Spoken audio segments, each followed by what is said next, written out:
Fala galera, tudo beleza com vocês? Bom dia, boa tarde, boa noite. Muito obrigado por estar acompanhando a gente aqui. Hoje a gente está aqui com o Ricardo Augusto do Empório Jequitibá.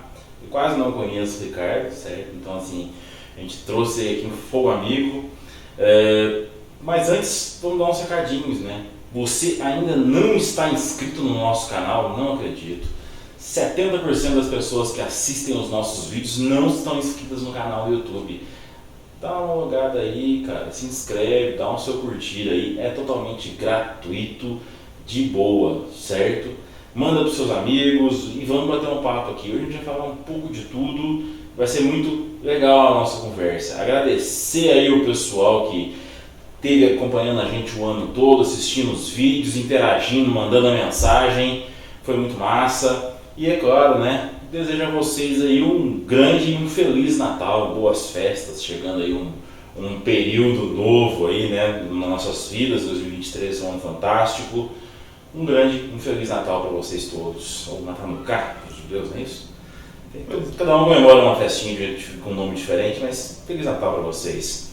E a gente nem vai se alongar nada, vamos já passar a bola aqui para o nosso amigo Ricardo. Bem-vindo, muito obrigado por estar participando com a gente aqui hoje. Já conta pro pessoal aí quem é o Ricardo. O Ricardo é meu primo, gente. Poxa, pô, amigo, né? Quem é o Ricardo? Conta pra galera aí. Boa noite, boa tarde. Boa noite também no sentido de que a audiência desse programa maravilhoso chega na Austrália também, né? Temos amigos na Austrália que nos acompanham. O Empório Jequitibá é uma amplitude, né, dos amigos. E eu vou contar um pouquinho da história do Jequitibá para vocês. Nasceu há 2 anos, no meio da pandemia. Estamos aqui resilientes. Então, antes de mais nada, Feliz Natal a todos. Família abençoada de vocês. Recebam muita luz, muita paz, muito carinho da nossa família aqui para a família de vocês. Tá bom? Feliz Natal para todo mundo.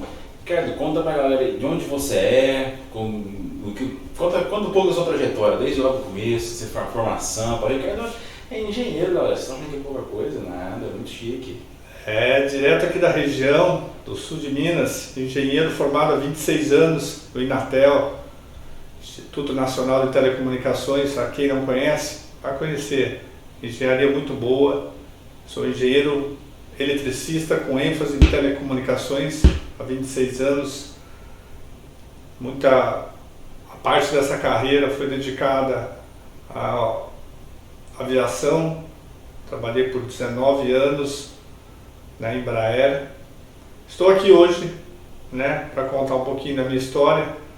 I was born in 1972, ou seja, estou com 50 anos de idade, com muita alegria, muita satisfação. E o Ricardo é uma pessoa que procura se ressignificar a todo dia. Tenho pós-graduação em Marketing e Comércio Exterior. Tenho uma outra pós-graduação em Organização de Eventos. Já fui produtor de uma banda, uma grande banda de rock nacional. A quem não conhece, Delírios de Ruínas, procure aí no YouTube. Muito bacana a banda, de grandes amigos. E a gente fala que o usufruto dessa amizade reflete nos dias de hoje numa grande corrente de bem. Então, há 2 anos eu tive a oportunidade de me tornar um empreendedor e criar um empório virtual, né? Até para continuar com a minha liberdade de ser, a minha liberdade de caminhar e trazer, principalmente aqui da Serra da Mantiqueira, produtos com qualidade, excelência, procedência e principalmente tornando amigos desses produtores, fornecedores dos melhores doces de leite, dos melhores queijos e por aí vai, Brasil afora, a gente vai caminhando. Onde tem Jequitibá, a gente está presente. E por que Jequitibá, Denis? Por que o Jequitibá? Conta pra gente. Há um processo aí de autoconhecimento.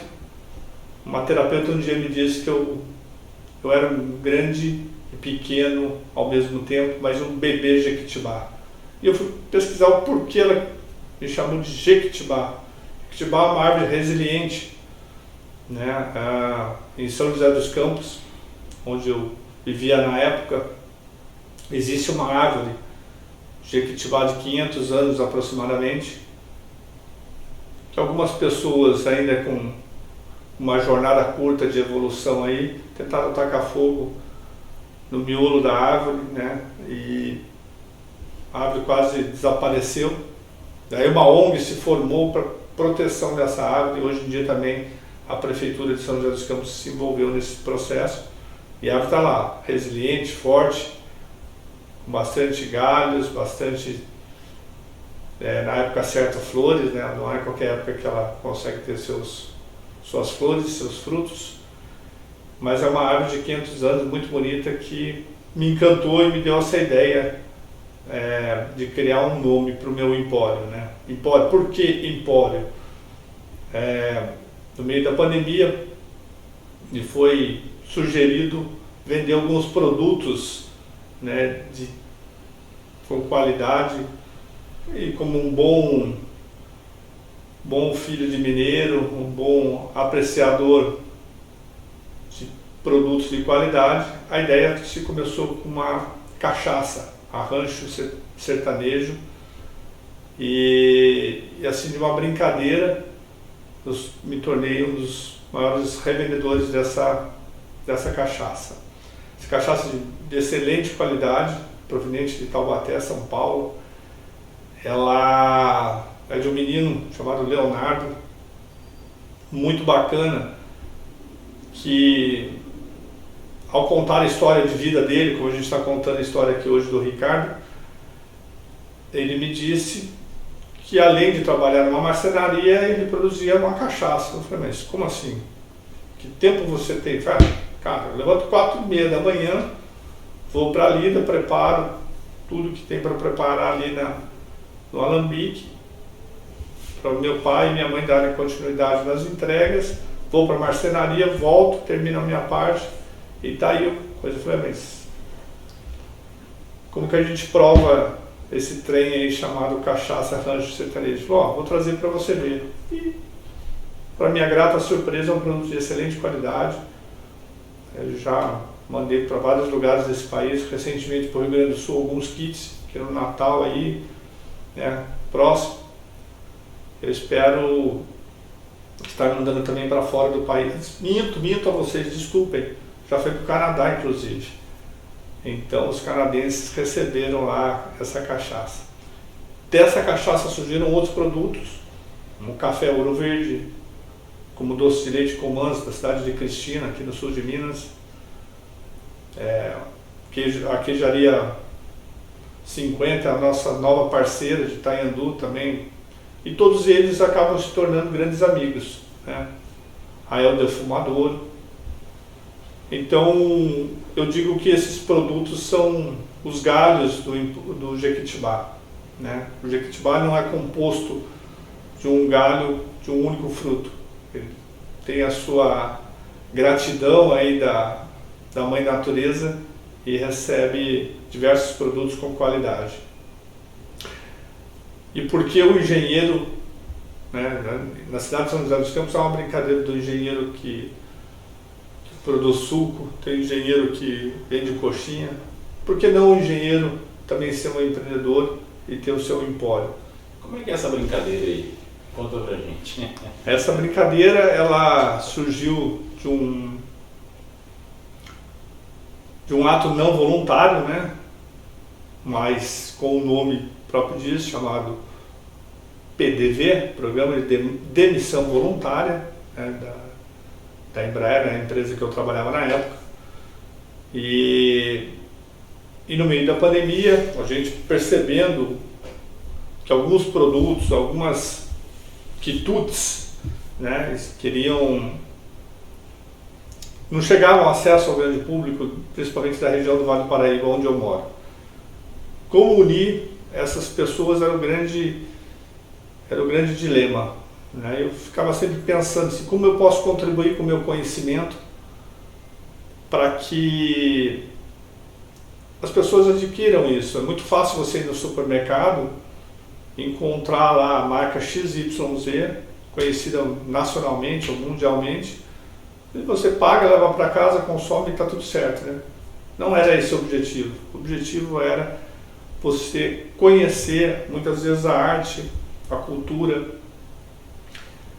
e com o meu conhecimento de amizades, de praticamente 50 anos, 48 anos eu tinha na época, eu falei, eu quero levar esses meus amigos para outros amigos conhecerem. Como que eu vou fazer isso? Hoje eu tenho uma marca patenteada, chamada Empório Jequitibá, e esse empório nasceu exatamente com o nome Jequitibá. O Jequitibá está ali plantado há diversos anos. Eu conheço vários Jequitibás aqui na região da Mantiqueira, e a maioria deles são centenários. Mas ele já vê muitas coisas passarem, né? Eu falei, poxa, vou fazer uma brincadeira então. Minha vida tem todo esse conhecimento, por que não fazerem desse conhecimento uma ponte, um elo? Alguns chamam que eu sou um garimpador. Eu vou no garimpo, trago aquele produto e levo até todas as entregas, praticamente sou eu que faço as entregas, porque dessas entregas eu faço a ponte, aí entra a brincadeira dos amigos engenheiros, dos amigos que há tempo eu não vejo, que a gente, um bom mineiro, né, levar a prosa, a gente aproveita o tempo da entrega para trocar uma ideia, colocar a conversa em dia, e por que não falar de cultura, futebol, principalmente os assuntos bacanas, os assuntos chatos a gente deixa de lado. Então virou uma brincadeira que tem dado certo, virou uma fonte de renda, e ela está se alongando aí por 2 anos, se ressignificando, moldando conforme estratégias de marketing, estratégias de negócio, né? Recentemente a gente recebeu uma proposta, né, de alguns pedidos para São Luís do Maranhão. Então, Jequitibá recentemente, há uma semana exatamente, foi agraciado por esse pedido de São Luís do Maranhão. O povo ficou feliz, porque para vocês aqui da região do sul de Minas, vocês podem ter certeza, os melhores queijos desse país são produzidos aqui na região, os melhores cafés especiais estão aqui na região, os melhores doces, goiabada. Então, a brincadeira é unir essas pontes, né? Não é uma ponte única, não é uma ponte que é apenas um caminho, são várias. Porque os acessos que as pessoas têm, normalmente, elas são via a logística tradicional, né? Caminhão, carro, navio. A gente faz uma coisa diferente, o virtual, levar o processo virtual, Instagram, as mídias sociais, Facebook, WhatsApp. O WhatsApp é uma ferramenta muito útil quando ela é utilizada de maneira adequada. Para as pessoas, o WhatsApp, por exemplo, ele te permite fazer enquetes, te permite mandar catálogos, né? Então o WhatsApp ele se tornou uma ferramenta de trabalho. E essas pontes, elas se tornam virtuais também, né? Não é só física, né? Pegar o carro, chegar e deixar na porta da casa da pessoa, na mão da pessoa. Às vezes a gente faz uma brincadeira, né? Outra das brincadeiras fala galera, Ricardo aqui do Empório Jequitibá. Isso virou um jargão, né? Para quem tinha vergonha de mídias sociais, de vídeos, essa brincadeira se tornou um jargão. O Ricardo do Empório Jequitibá. Então agradeço ao Denis ao convite aí por estar aqui hoje, para estender essa brincadeira para vocês. Legal demais. Você comentou, você vai até o local, conhece os produtores e tudo. Como que você começou esse processo de procurar essa galera? Pela internet ou foi no lugar? Boa. Como é que é? Boa, é uma excelente pergunta. A minha vida sempre foi norteada pela música, né? Seja na época que eu fui produtor da banda, seja sendo fã para mim, da maior banda de rock do planeta, o U2, a banda irlandesa. E de todos esses conhecimentos musicais eu fui fazendo amizades. Eu tenho um grande amigo, um irmão de jornada, que ele já morou inclusive em Berlim. A gente começou a amizade por causa do show do U2. E nessas investidas culturais, essas investidas minhas, principalmente com a música, eu divulgava um cantor regional, né, aqui da cidade de Joanópolis, próximo aqui ao sul de Minas também, chamado Francis Rosa. Vocês não conhecem, procurem aí, muito bacana o som dele, lembra muito um Almir Sater, lembra muito um Renato Teixeira. Francis Rosa tem uma música maravilhosa, uma música bem raiz, mas ela não é uma música sertaneja, é uma música para um MPB mais introspectivo, com alegria ao mesmo tempo, e ela sempre foi norteada. Então, numa dessas brincadeiras, vamos dizer mais uma vez assim, eu fui tentando divulgar e conseguir shows para eles, né, na região. E um desses shows foi Maria da Fé, aqui também, próximo a Itajubá. Em Maria da Fé, o contato que eu fiz foi com um grande amigo, um grande, hoje, irmão de jornada também, o Rafael Rezec, agradeço. Rafael, ele foi secretário de Cultura da cidade de Cristina. E o Rafael me ouvindo falou, vai ter um festival aí, Café com Música, né, na cidade de Cristina, tem um outro, né, festival em Maria da Fé, que é o Festival de Inverno, muito bacana também. Só que numa dessas aí não dá para encaixar um músico aí muito bom, muito talentoso, te manda o material dele. E deu certo para a cidade de Maria da Fé, a semana Festival de Inverno de Maria da Fé, alguns anos atrás. Então, dali nasceu uma amizade, que depois ela entrou numa outra brincadeira que o Ricardo gosta muito, que é a bike.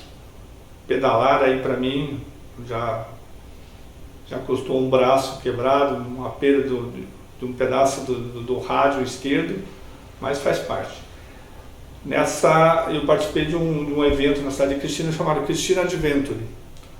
Muito bacana, para quem pedala é cansativo, não vou falar que é fácil não, mas foi bem bacana, conheci várias pessoas que se tornaram amigos e foi aberto um portal, eu digo que é um portal de amizade, a partir dessa investida cultural através do Rafael. E quando surgiu essa brincadeira, né, lá na cachaça, eu vou montar um empório, né, qual que é o nome, Jequitibá. Meu terceiro produto foi o doce de leite Comans, que para mim é o melhor doce de leite. Desculpem aqui os pouso-alegrenses que gostam muito do Roca. Eu não estou fazendo marketing nenhum, mas eu sou apaixonado pela marca Comans. O Cooper Rita lançou também uma linha bem legal de Santa Rita. Bem legal, sim. Todos eles são de extrema qualidade. Né, o Viçosa, né, um pouco mais distante daqui, mas também já há muitos anos conhecido. Mas eu tenho um pequeno porém com todos esses produtos, é que eu acabo me tornando amigo. E meus amigos para mim é aquela música de Renato Teixeira e Almir Sater, a amizade sincera é tudo assim, e norteia todo o processo do empório. E nessa brincadeira surgiu o terceiro produto, que foi esse doce de leite. Quando eu fui consultar o Rafael, falei, Rafael, você que é um secretário de cultura aí na sua cidade, me indica alguns produtores, tal. Ele me indicou vários e alguns fazem parte do cardápio hoje do Empório Jequitibá. Então a brincadeira começou através da música. Muito das minhas investidas pessoais, familiares, ela está muito norteada à música, né? Eu conto algumas histórias, parece causos, mas aconteceram de verdade, né? E recentemente agora, para alguns antes do combinado, para mim no momento do combinado, porque o combinado é com Deus, não é com a gente, né? A morte de Rolando Boldrin, aqui no Tive. Mas é verdade. Para mim não era um músico, para mim era um avô distante que eu tinha. né? Eu fui algumas vezes na gravação do programa e era uma alma assim, de uma simpatia única, assim. Não tinha uma pessoa que não saía de lá, pelo menos sorridente. Se você estava num mau dia, ir na gravação do programa Senhor Brasil era um preenchimento de alma. E com o falecimento dele, eu fiquei bastante sentido. Eu falei, poxa, parece que eu perdi um avô sem ser uma pessoa natural da família. E eu tenho um conceito comigo que família, a gente vem de um combinado fora daqui, né? Um combinado lá, cada um com a sua religiosidade, mas é um combinado lá com o maior, né? Eu sempre falo, eu gosto de falar o pai maior, porque a religião para mim é uma coisa ampla. Eu respeito todas as religiões, não tenho dificuldade de tramitar em qualquer religião. Se vocês me convidarem, vem aqui, vamos fazer uma palestra aqui num templo budista, numa igreja católica, numa igreja, num templo XY, estamos juntos. Acho que o objetivo maior é sempre fazer o bem. Então, essas pessoas se tornam, dentro dessa brincadeira, grandes amigos, amizade sincera, e eu acabo os defendendo, né? Acaba se tornando uma coisa de uma energia mesmo de defender os amigos. Muitos começaram pela música, muitos já começaram por esses produtos. Tenho amizades por futebol, tenho amizades por causa de trabalhos que eu fiz na minha carreira de engenheiro, tenho amizades por cursos diversos que eu fiz. Eu acho que a gente precisa cada dia, como diz a nova música de Almir Sater, recomendo a todos escutá-lo, do amanhã eu nada sei. E é uma verdade, assim, a gente tem que viver o hoje, porque no amanhã realmente a gente ainda não sabe nada. A gente está preparando fisicamente, emocionalmente e, por que não dizer, espiritualmente para o amanhã.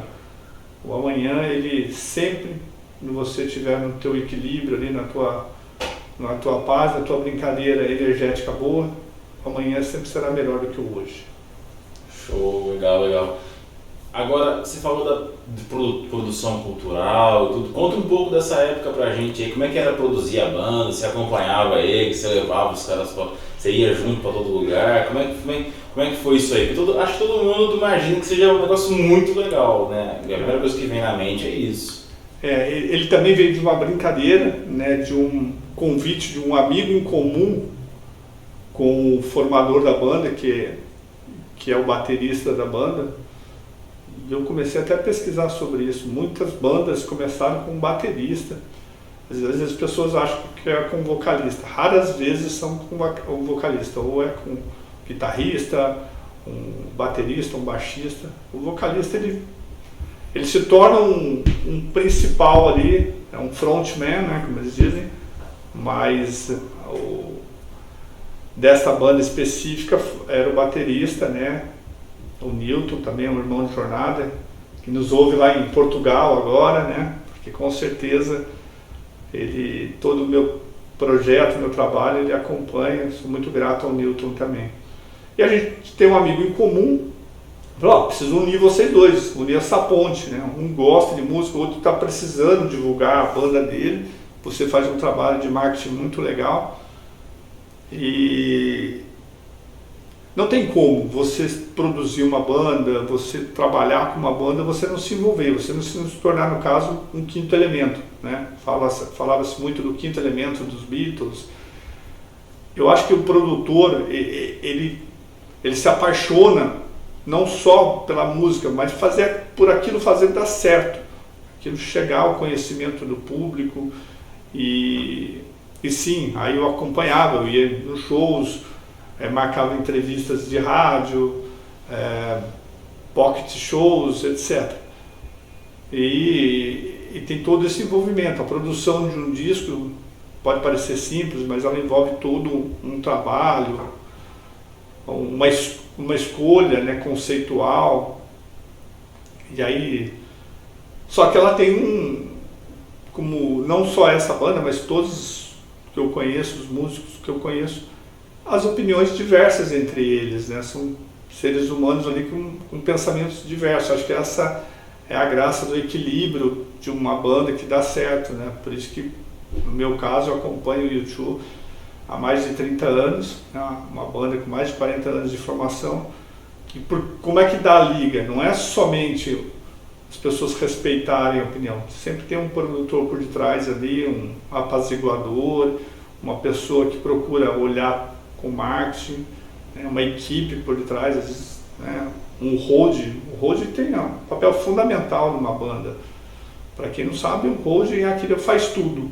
É o que coloca a instrumentação antes, percebe algumas coisas, dá um alô na hora do show, afina os instrumentos, né? Então tem todo um preparo. E esse holding tem ou a equipe de holding, né? Normalmente é mais de um, tem todo o envolvimento. E no caso do produtor, ele está ali negociando cachê, está ali negociando local, né? Participações, né? E não é fácil, não é um trabalho muito simples, porque envolve, no caso da Delírios de Ruína, é uma banda muito focada ao amor pela música, ao amor pelo trabalho. Cada um deles tem uma profissão de rendimento. Um é engenheiro, o outro dois são médicos,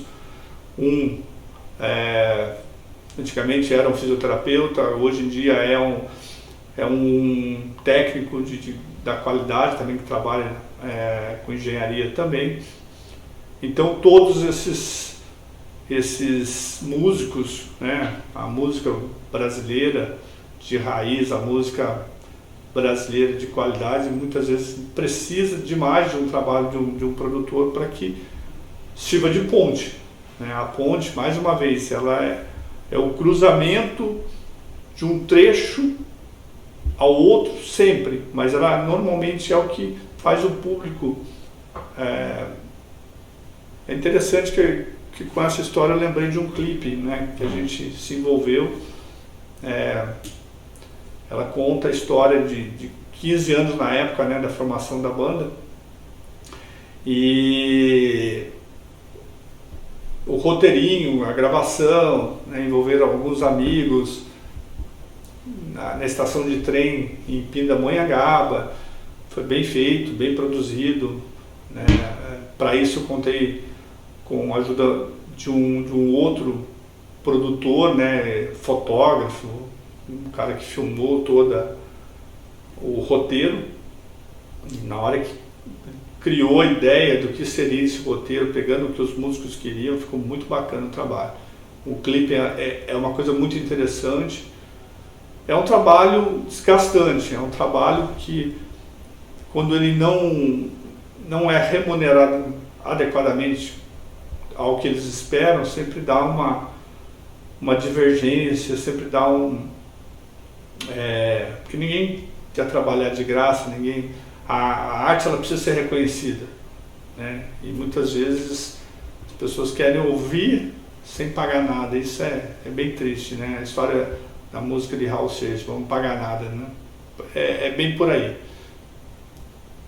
Entendi. E além do Delírios de Ruínas, que foi uma produção artística musical, você produzia outros eventos também?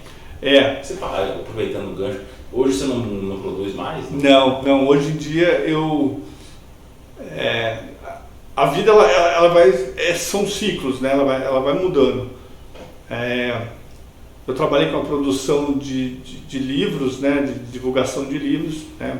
Porque chegou até mim uma pesquisa que eu fiz uma vez, um desses trabalhos, que foi um livro que contava a história do café, que é uma das paixões que eu tenho, né? No Empório tem o café Ouro Verde, né? Que para mim, se não for o melhor, um dos melhores desse país, né? Não somente porque são amigos hoje, né, que tem esse envolvimento, mas eu conheço todo o processo. O garimpo, ele passa muito por isso, não é simplesmente você vai no local, você compra, leva para vender. Não, todo produto do Empório passa por uma experimentação, né? Eu já deixei de colocar no empório alguns produtos que eu falei assim, poxa, isso aqui pode ser um excelente negócio, render bastante, mas eu não vejo produto com qualidade, não tem nada industrializado no empório Jequitibá, então passa por esse processo. E na época, pesquisando algumas coisas, me chamou a atenção o título de um livro que falava sobre a história do café, das fazendas de café da região do Rio Paraíba do Sul. Eu falei, mas para quem não é da nossa região do Vale Paraíba, o Rio Paraíba é Rio Paraíba, não é do Sul, do Norte. Por que disso? Aí eu fui procurar a escritora para entender o porquê Sul, Norte, Leste, Oeste. É porque fica na região sul do Rio de Janeiro, né? O rio vai e acaba desembocando no Oceano Atlântico. Mas assim, tem uma importância fundamental na história do Brasil, na história populacional, né? Para quem não sabe, as lavouras de café só foram para o interior depois que Dom Pedro percebe que para aquela produção do café lá na residência imperial, ele fala, poxa, está destruindo a mata, está acabando com a minha nascente ali, né? Teve que desmatar tudo isso. Não, nada disso, vamos mandar para longe. E aí, comércio, etc., foi entrando no interior afora. E ela procura contar nesse livro um pouquinho dessa história, de onde vêm essas grandes fazendas, histórias, passa pelo processo de colonização, passa, infelizmente, pelo processo da escravidão no país, né? Então, é uma história do Brasil, né? E aquilo me interessou muito. E as pessoas do Vale do Paraíba não conheciam o livro dessa autora carioca, então eu fiz a ponte de levá-la principalmente para a cidade de Lorena, né? Para a Academia de Letras de Lorena. As pessoas gostaram da ideia, ela acabava vendendo os livros sempre no evento após as palestras. Então o papel de produção era divulgar o trabalho dessa e de outros autores de livros, por exemplo,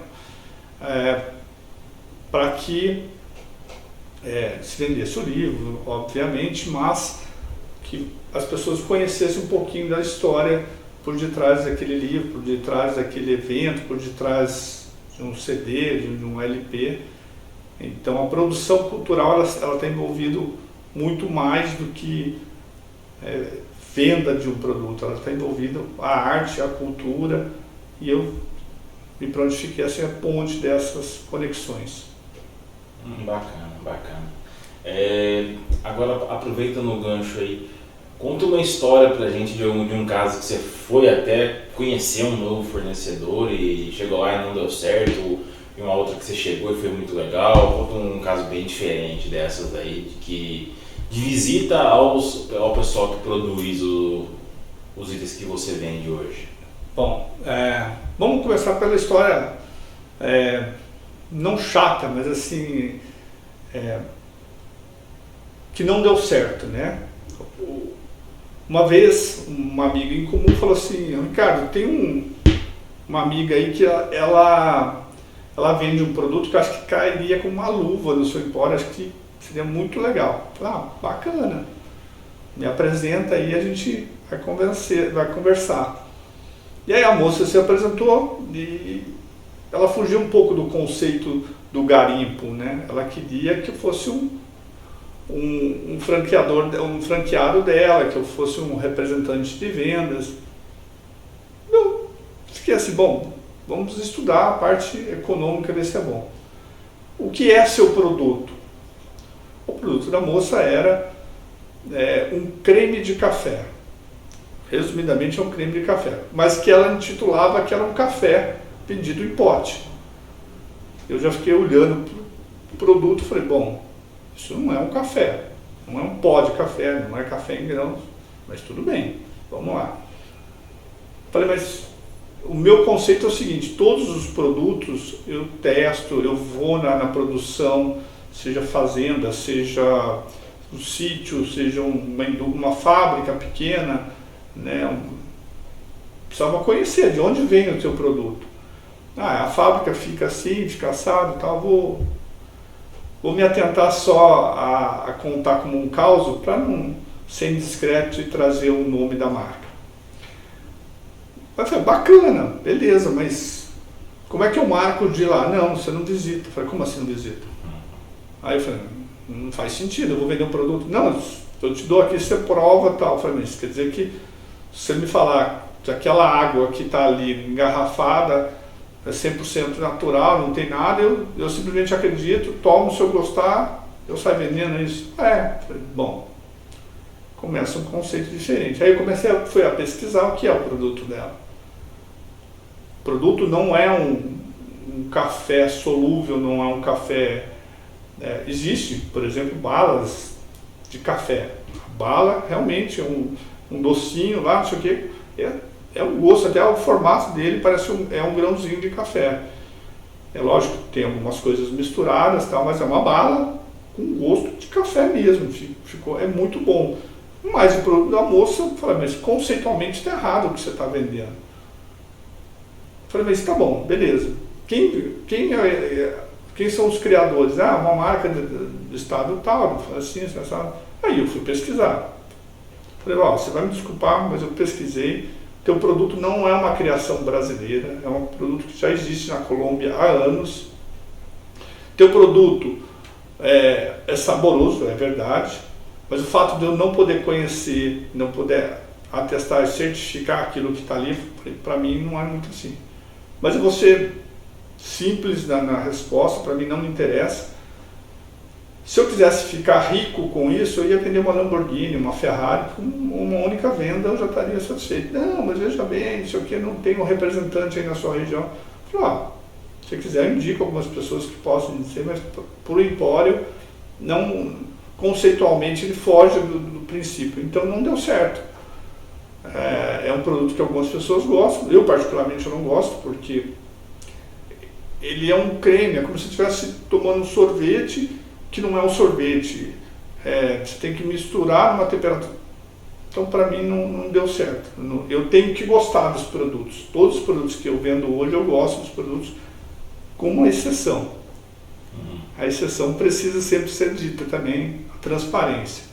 Eu sou vegetariano, mas tem alguns produtos que eu vendo, eles são produtos defumados, produtos provenientes de carne, né?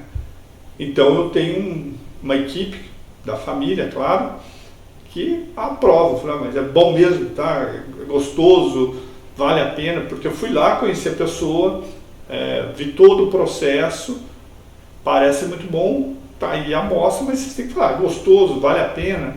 Daí só depois disso eu parto para a negociação de preço, ver se vale a pena colocar isso, né, no empório. História legal, assim, né, que vale muito a pena. São várias histórias, mas eu vou contar que talvez a que mais me emocionou, assim. Aqui em Minas Gerais tem uma cidadezinha chamada Alagoa, que tem em torno de 87 produtores de queijo tipo parmesão, porque para ser parmesão ele tem que ser proveniente da região de Parma, na Itália. Então a origem, seja bem claro, quando você for comprar um queijo tem que estar escrito tipo parmesão, ele não é um parmesão, parmesão é proveniente da região de Parma. Beleza. E ela vem também por indicação, a corrente é uma roda, assim, um indica o outro, tal. E o rapaz, o meu grande amigo Rodrigo, da Comança, tem uns queijos de Alagoas, são maravilhosos, tal. Eu falei, eu tô precisando de o tipo parmesão. Ele falou, tem um aqui muito bom que me indicaram, mas eu não consigo ir lá, porque é um lugar de um acesso difícil. A minha sorte é que naquele dia estava um tempo bem seco, porque se chover meu carro ficaria ali, eu tinha que esperar um trator ou alguma coisa para trazer. Mas foi uma experiência gratificante demais, um lugar belíssimo, uma região maravilhosa, fica na roça e a 20 quilômetros aproximadamente do centro de Alagoas, um bairro chamado Garrafão. O queijo é o Alagoa Garrafão. E eu conheci as pessoas que produzem e são pessoas encantadoras, são pessoas simples, amam o que fazem, acordam cedo, que nem eu contei a história lá do rapaz da cachaça. São pessoas que se envolvem, que amam o que fazem, né? E começaram a contar a história da produção. E algumas vezes eu fui lá, busquei, trouxe o queijo para vender, principalmente na região do Vale do Paraíba. Mas é uma logística um pouco complicada, eles não têm uma distribuição via caminhão, alguma coisa assim, então começou a pesar um pouco isso. Então agora ficou mais espaçado, né, a busca por esses queijos, então pega uma quantidade maior para que eu tenha um estoque por um tempo maior, aprendizados. Mas nessa eu conheci a família da Rita, que é ela que produz. Diga-se de passagem, existem, não sei se uma maioria, mas um número muito grande das pessoas envolvidas com queijo, a mestre, né, a pessoa mestre de queijo, com formação, a que sabe fazer o queijo, são mulheres. Os homens, normalmente, eles vão lá, tiram leite, faz a parte mais pesada, mas a arte do negócio, a formatação, pelo menos nos queijos que eu trabalho, assim, são mulheres super engajadas, super felizes com o que fazem. E a Rita e o Marquinho, o queijo deles foi há um ano atrás, eles levaram umas amostras, né, o pessoal de Alagoas levou umas amostras para um concurso, não sei se é o correto francês, mas em Formager, né, que segundo falam é o maior concurso de queijos artesanais do mundo. E para grata surpresa, o queijo deles conseguiu a medalha de prata, o segundo lugar. E foi recentemente, o Globo Repórter foi lá, fez uma reportagem com eles. Sabe? A hora que eu vi a reportagem, eu falei, puxa vida, são lá. Eu fiquei muito feliz pelo resultado, pelo reconhecimento que eles têm. Hoje, para você encomendar, você tem que entrar na fila, porque a procura está muito grande. Graças a Deus, você vê que o resultado para eles tem dado certo. Então é uma história que eu gosto de contar, porque são pessoas simples, trabalham naquilo que fazem, com muito afinco, de domingo a domingo, tratam todo mundo de igual para igual, e o melhor, um queijo sensacional, um sabor fantástico. E quando eu vi, né, não só a questão do prêmio na França, mas essa reportagem no Globo Repórter, eu fiquei muito feliz. Então é gratificante você fazer o garimpo e daqui a pouco você vê eles serem reconhecidos, seja por alguma coisa que você indicou ou, óbvio, né, são vários garimpeiros, entre aspas, assim, correndo atrás desse produto com excelência e qualidade. Ah, bacana, bacana. Qual o processo de produção que você achou mais interessante? Você não imaginava? Processo de produção. Rapaz, mais uma vez eu vou falar com uma parte suspeita, né, porque se tornam amigos, mas assim, eu sempre gostei muito de doce de leite, muito, né, e conhecer a produção do doce de leite dos amigos Rodrigo e Marjorie, da Comans, para mim me surpreendeu muito, assim. Eu achava que era um processo mecânico, simples, apesar de já ter visto nossa avó no passado ter feito doce de leite mexendo na panela, né, tempão, para não perder o tempo de cura. Você vê aquele processo artesanal na sua frente, sendo com afinco, sabendo que eles vão buscar o leite diário na roça, com produtores, né, que tem uma qualidade acima de qualquer média que você pode falar aí, e não tem nada misturado, são produtos, tudo que é colocado nesse doce de leite é produto natural, produto de origem.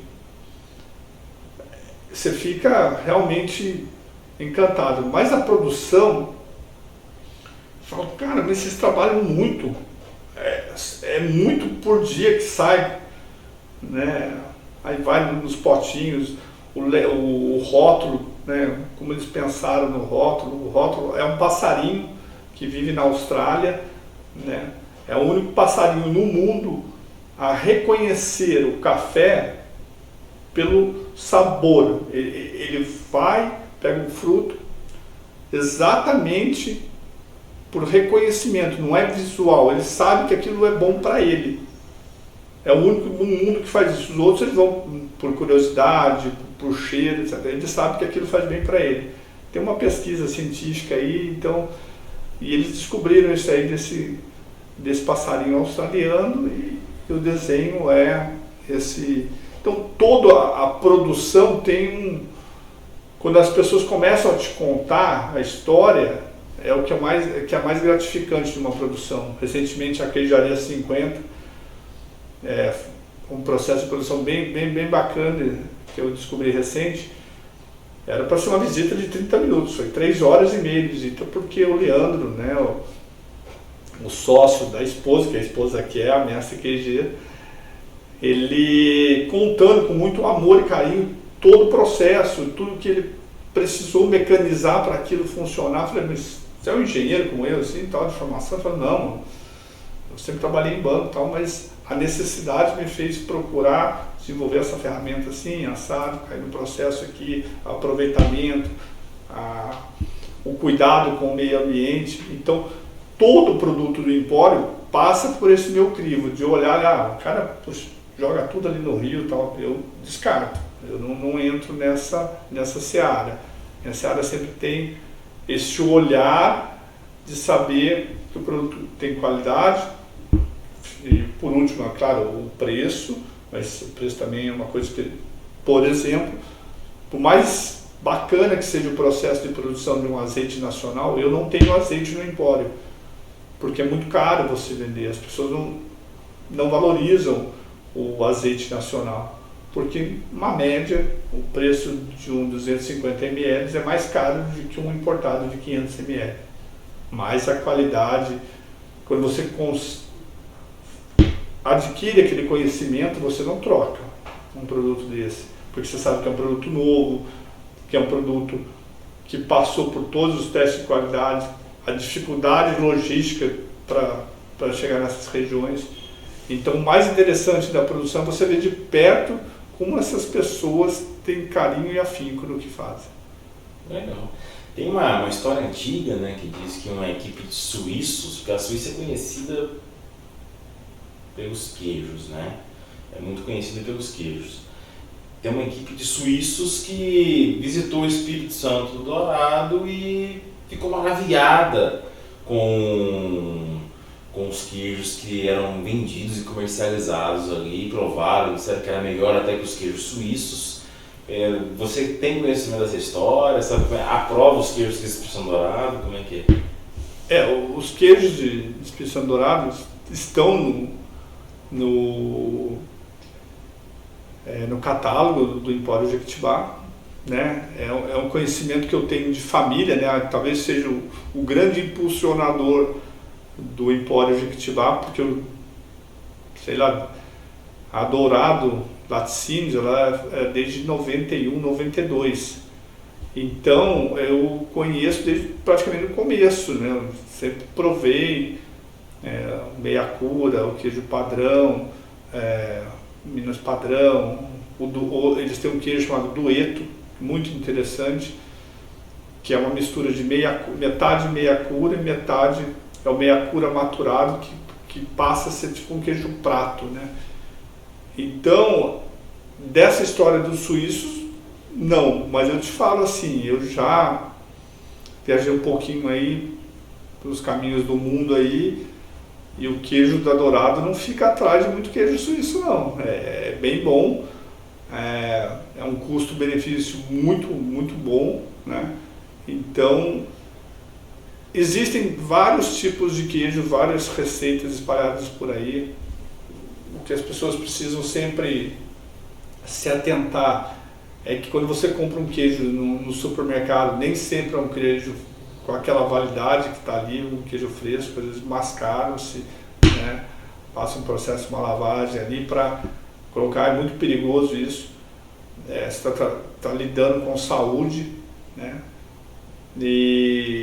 Mas eu te falo que o queijo da Dourado não fica atrás de queijo suíço, não. É lógico que queijos é que nem carro. Quanto mais conforto você tem, quanto mais tecnologia embarcada você tem, mais o custo daquilo ali faz parte de toda a vida material, né?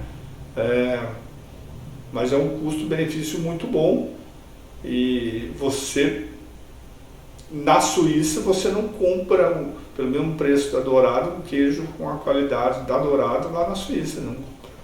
Lá é caro também, né? Então tem isso. Não sabia dessa história. Eu sei que, aproveitando já te contando uma outra história, que Jaria 50, que fica em Itaiandu, o Leandro recebeu lá um francês um dia e o Leandro ele tem um queijo que é um tipo, né, mais uma vez, é um tipo camembert. Ele mudou um pouco a receita para se adaptar ao clima da região, mas a receita é baseada no queijo camembert francês, né? E aí o francês ele desafiou o Leandro e falou: tipo camembert, quero ver se é bom mesmo.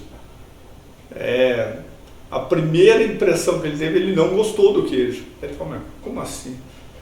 Ele não gostou porque tá fresco. Ele falou assim: não, esse aqui eu acabei de estar provando para os outros. Não, mas eu quero aquele lá, ó. Mas aquele não posso vender ainda porque ele tá a maturação assim assado e tal. Aí ele falou: mas eu quero aquele. Ele falou: tá bom, né? O preço é tal. Ele pagou. Falou: esse é um camembert autêntico. Esse queijo é muito melhor do que alguns camemberts que você vai comprar na França. Esse queijo, a receita original de vocês, a autoral de vocês, é muito melhor do que alguns camemberts de lá.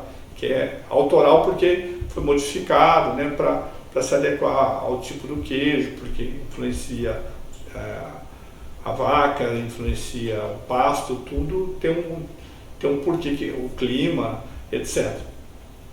Mas ele foi considerado por esse... E não era qualquer pessoa, não era um simples turista, não. O cara eu não lembro como é que é o título que se dá, mas era um profundo conhecedor de queijo. E o queijo dele foi elogiado. Existem queijos aqui na região, tipo suíços, né?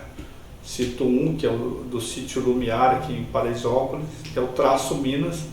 Ele é baseado nos Alpes, né, suíços, bem bacana, um queijo bem bom mesmo.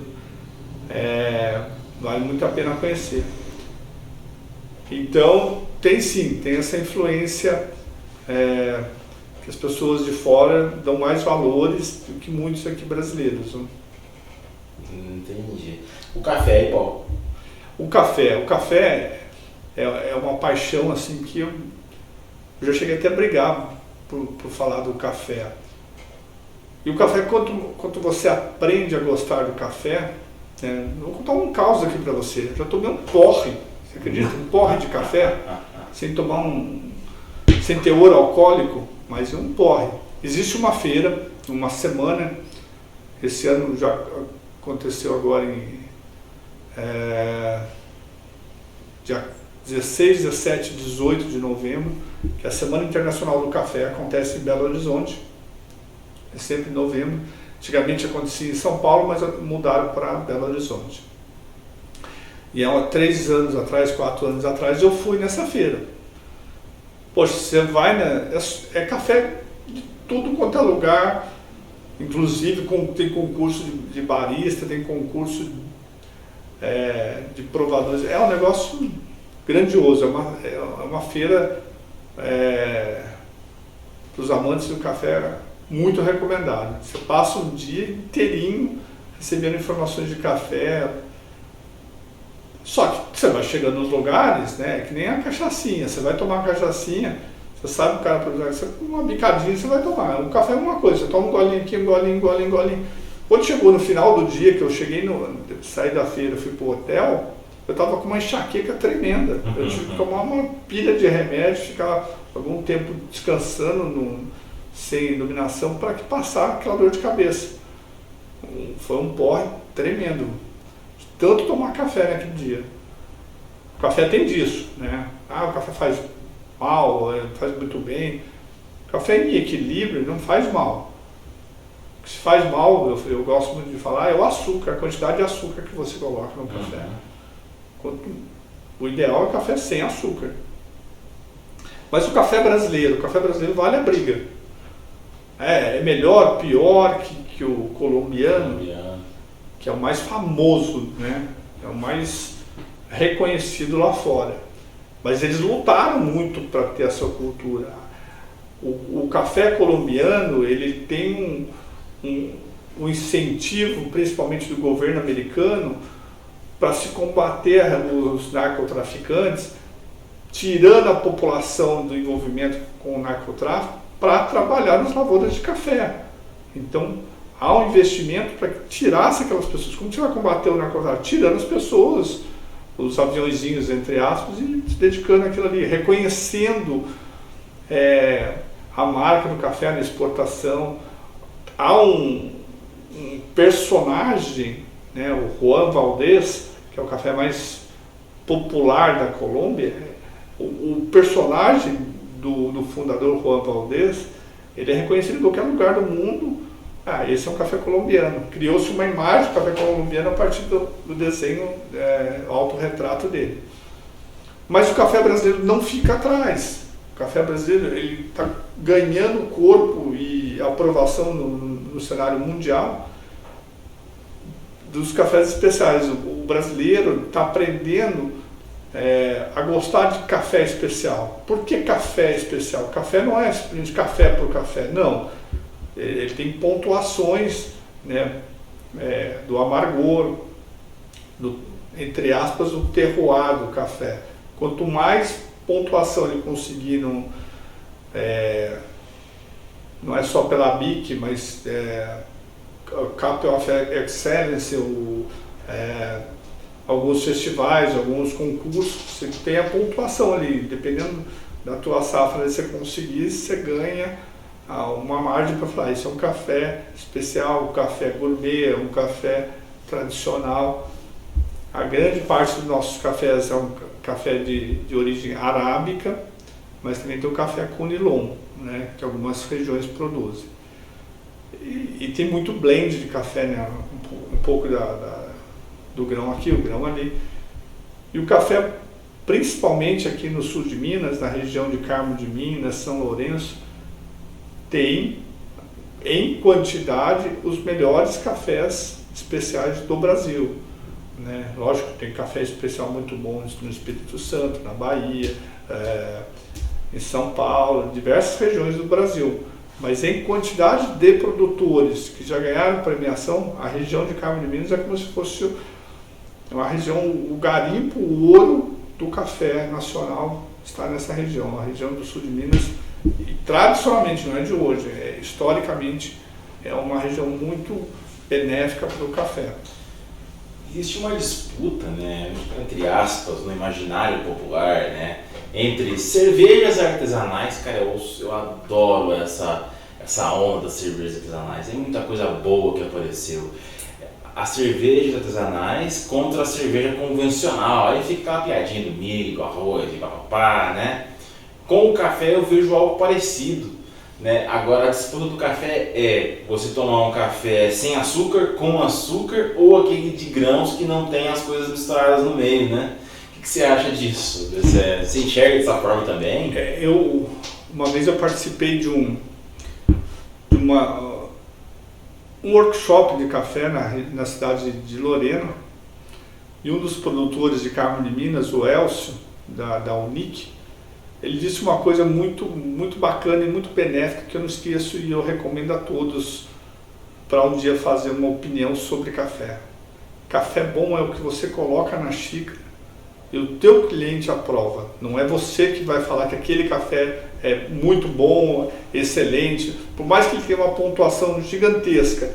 Se o teu cliente não aprovar, ele não é um bom café. Então tem que estar na xícara. E é lógico, aí tem todos os métodos, processos, etc. para torrefação, tem processos de a dosagem de água, influencia sim. Artesanalmente é diferente. Quando você toma um café especial, você cria uma comparação no imaginário, no teu inconsciente, do quanto a qualidade daquele é superior ao café que você está acostumado. Normalmente esses tijolinhos que vende é um café misturado com palha, misturado com milho, para pesar aquilo ali, mas aí você fala, mas não tem um selo de qualidade? Sim, mas o selo de qualidade normalmente ele passa de tempos em tempos nas outras produções, eles conseguem mascarar, infelizmente. É igual gasolina adulterada. Igual gasolina adulterada. Deveria estar descendo aqui.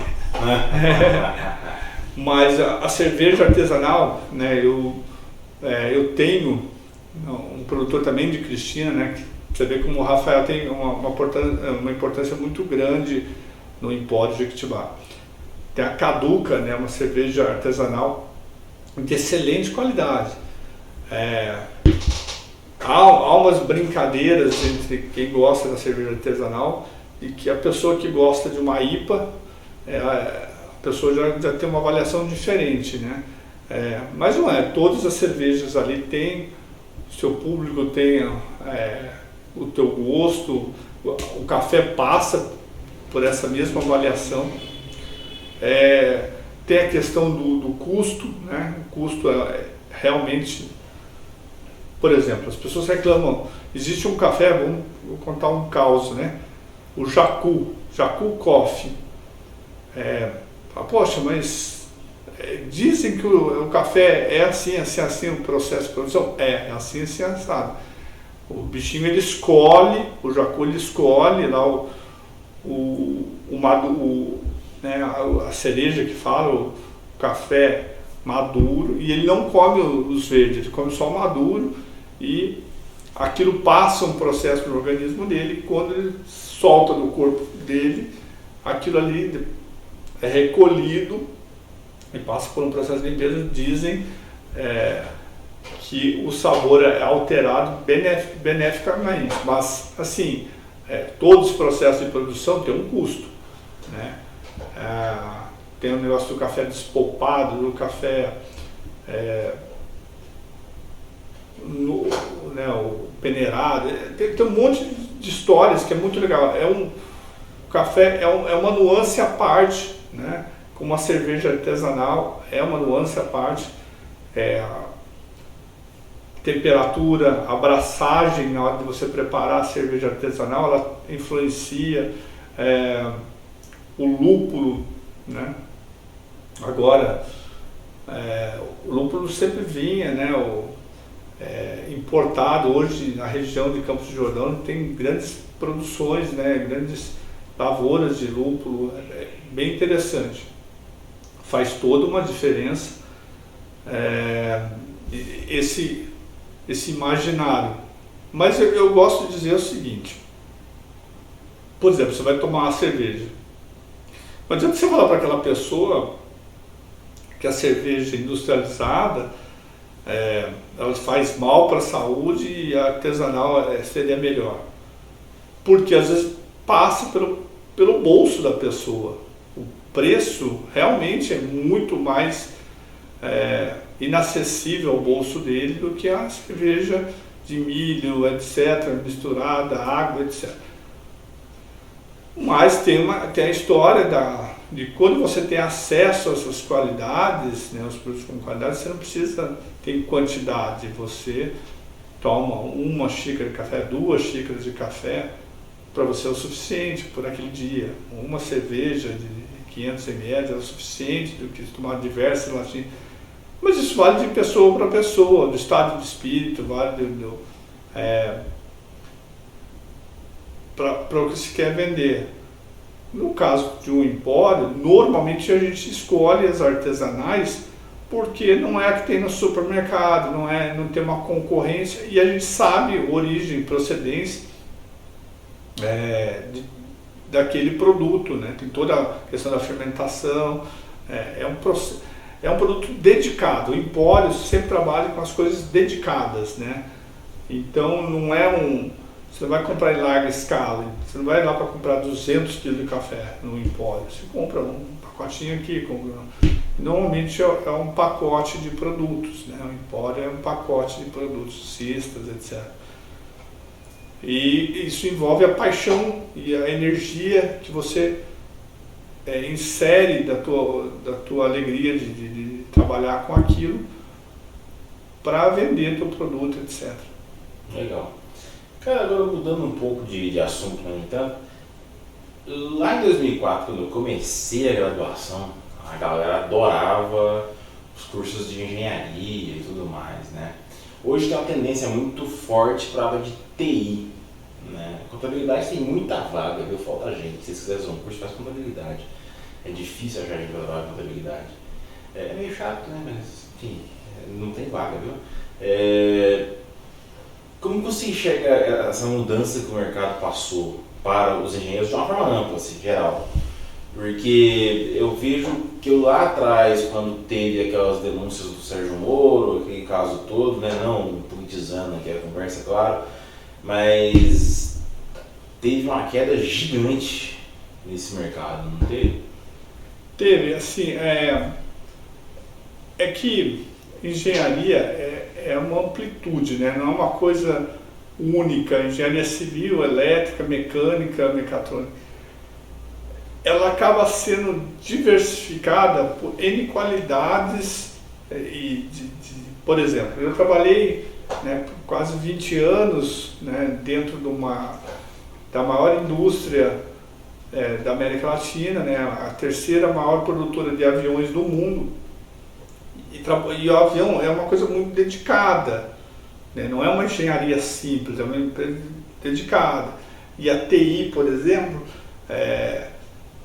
ela envolve um dos processos, uma das etapas ali dedicada, é um negócio muito, né? Hoje em dia o grande dilema da aviação são os drones, são os futuros aviões para um único passageiro, etc. e tal. A engenharia ela passa a ser a todo instante desafiada a não parar no tempo. E eu vejo a TI como um processo natural, assim, sabe? A mecanização, a robótica, a inserção da mecatrônica. Poxa, a minha turma de Inatel foi a primeira turma de telecom inserida junto com a elétrica. Ou se fazia elétrica, ou se fazia telecom. Então a minha primeira turma já tinha as duas juntas. E telecom, né, até um amigo esses dias brincou comigo, né, que por causa da minha idade, eu sou um engenheiro, um empreendedor, né, os dois com a letra E, de 5.0, brincando com a idade, mas também 5.0G, né, da tecnologia 5G no telecom. Falei, porque eu não sou só engenheiro eletricista, também mexi com telecom. Mas a TI é um processo muito importante para que, dentro, por exemplo, da aviação, muitos dos processos se equilibrem, funcionem e dê certo, porque eu trabalhei com manuais dos aviões. Sem TI não tem manual. Sem TI não tem a produção final daquela informação super útil, necessária para a manutenção de uma aeronave, para que essa aeronave ela esteja disponível ao cliente final. Hoje é tudo eletrônico, mas até mesmo na época do processo de papel, o TI era importante de como você formatar aquilo e entregar para o teu cliente final. Não adianta você ser o criador, o engenheiro, a aviação ela passa até por arquitetos de infraestrutura dentro da planta, é muito minucioso. E a TI ela veio a ser inserida, obviamente como um novo mercado de trabalho, a procura foi maior, mas nunca deixou de existir a procura por telecom, por civil, por mecatrônica. Agora, é óbvio, o cara que tem um pouco mais de skill voltado com TI, ele sai na frente. O cara que tem um skill com vários idiomas, ele sai na frente. Então, é um leque de conhecimentos que conta a vantagem no mercado de trabalho. Né? A empresa não precisar treinar o cara para saber como que funciona o TI ali, ele já saber manusear, é uma vantagem para ele. Muitas vezes a gente recebe treinamento só para entender como fazer o upload das informações que constaria no manual. E parecia um bicho de 7 cabeças. Aí vinha 2, 3 da equipe de TI para nos ensinar.